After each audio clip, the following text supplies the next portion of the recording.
President Trump and Queen Elizabeth reaffirmed solid British-American ties amid speculation of a possible trade deal and tighter post-Brexit cooperation. One America's Kristian Rouz looks into the matter. Your Majesty, Melania and I are profoundly honored to be your guests for this historic state visit.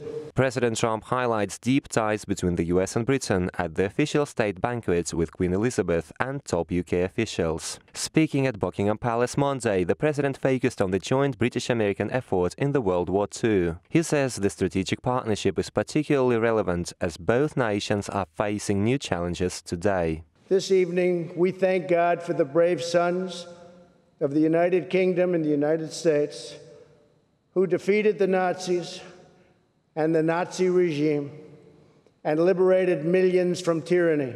During the first day of his three-day visit, the president has outlined several important dimensions of bilateral ties going forward. Earlier Monday, President Trump said talks regarding a future British-American free trade deal have begun, with an agreement expected to take effect shortly after Brexit. As to the UK's divorce from the EU, now slated for October the 31st, the president reiterated his stance on the matter during the Queen's banquet. We affirm the common values that will unite us long into the future: freedom, sovereignty, self-determination, the rule of law, and reverence for the rights given to us by Almighty God.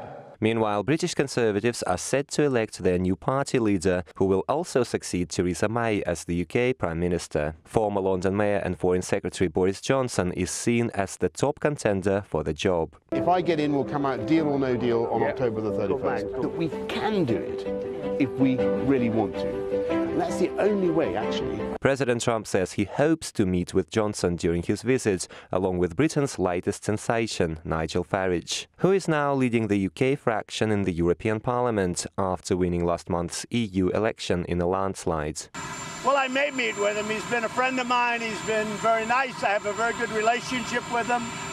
I have a very good relationship with Nigel Farage, with many people over there, and we'll see what happens. But despite elevated expectations, some British officials and part of the UK public aren't quite happy about President Trump's visits. Sitting London Mayor Sadiq Khan, a successor of Johnson's, accused the president of committing abhorrent things and urged protests. But Queen Elizabeth has a different opinion.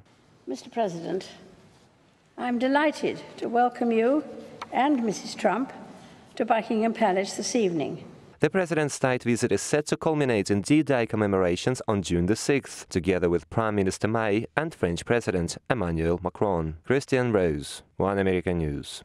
Want to see more videos like this?